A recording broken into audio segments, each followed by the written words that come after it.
తన హయాంలో విధ్వంసానికి గురైనటువంటి అమరావతి, పోలవరం ఇవాళ మళ్ళా రీకన్స్ట్రక్షన్ చేసుకుంటా ఉన్నాం. వాటి గురించి మళ్ళా విషయం చెబుతా ఉన్నాడు. 72% పూర్తయినటువంటి పోలవరం 1% కూడా ముందుకు పోనివ్వకుండా కట్టిన డయాఫ్రమ్ వాల్ కూడా పూర్తిగా కొట్టుకుపోవడానికి కారణమైనటువంటి ప్రభుత్వం 5 ఏళ్లలో నాశనం చేశాడు. ముందుకు తీసుకెళ్లకుండా ఆ డయాఫ్రమ్ వాల్ ని మళ్ళా నిర్మాణం చేసుకోవాల్సిన పరిస్థితి మళ్ళా 700 కోట్ల రూపాయలు ఇప్పుడు చంద్రబాబు నాయుడు గారి హయాంలో మళ్ళీ దాని మీద ఖర్చు పెట్టబోతా ఉన్నాం. మళ్ళీ పోలవరం నిర్మాణం మళ్ళా ఎక్కడైతే ఆగిందో అక్కడి నుంచి ముందుకు తీసుకెళ్తా ఉన్నారు.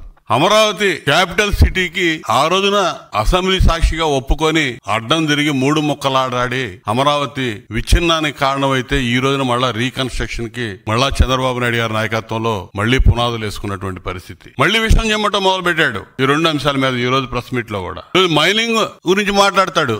సిగ్గుండాలి మైనింగ్ గురించి మాట్లాడడానికి. మైనింగ్ పాపాలకు మొత్తం ఆద్యుడు నువ్వే. మీ తండ్రి ఉన్నప్పటి నుంచి వేసావు. ఓబులాపురం మైనింగ్ దగ్గర నుంచి ఇవాళ మీ అన్నయ్య జనార్దన్ రెడ్డి జైల్లో ఉన్నాడు. దానిలో కూడా నీ పాపం ఉంది. అక్కడి నుంచి చూస్తే నీ అధికారంలోకి వచ్చినాక ఏ విధంగా ఈ రాష్ట్రంలో కొండలు, గుట్టలు, ఇసుక, గ్రానైట్, సహజ వనరులన్నీ ఏ విధంగా దోచావో ప్రజలకు తెలుసు. నాశనం చేసి వదిలిపెట్టావు ఈ రాష్ట్రాన్ని. ఇంకా సిగ్గు లేకుండా మాట్లాడుతా ఉన్నాడు ఈ రోజు ప్రెస్ మీట్ లో.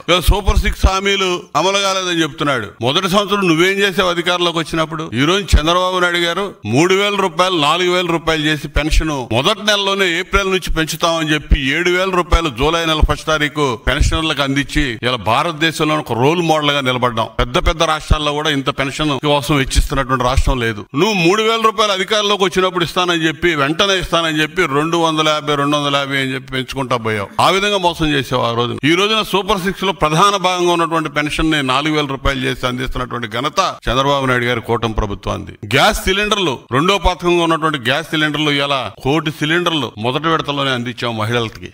ఈ రోజు వచ్చే నెలలో తల్లికి వందనం ఇస్తామని చెప్పి ముఖ్యమంత్రి గారు చెప్పడం జరిగింది. ఫేజ్డ్ మేనర్ లో అన్ని కూడా చెప్పిన హామీలన్నీ అమలు చేస్తా ఉన్నావు. నువ్వు ఈ పథకాల మీద కూడా విషం జిమ్ముతా ఉన్నావు. ఓ పక్క ఇచ్చిన హామీలన్నీ అమలు చేస్తా వస్తా ఉన్నావు. నువ్వు విధ్వంసానికి గురి చేసినటువంటి నిర్మాణాలు మళ్ళా పునర్నిర్మాణం చేస్తా ఉన్నావు. పూర్తిగా కుంటుపడిపోయినటువంటి అభివృద్ధి, రోడ్లన్నీ నాశనం అయిపోయినాయి. చారిడి మట్టేసిన పాపన పోల. దాదాపు 1,500 కోట్ల రూపాయలు ఖర్చు పెట్టి ఇలా R&B రోడ్లన్నీ కూడా పార్ట్ హోల్స్ కానీ ఇవన్నీ కూడా రిపేర్లు పూర్తి చేసుకుని ఇలా నడవటానికి ఆస్కారం కల్పించినటువంటి ఘనత కూడా కూటమి ప్రభుత్వానికి.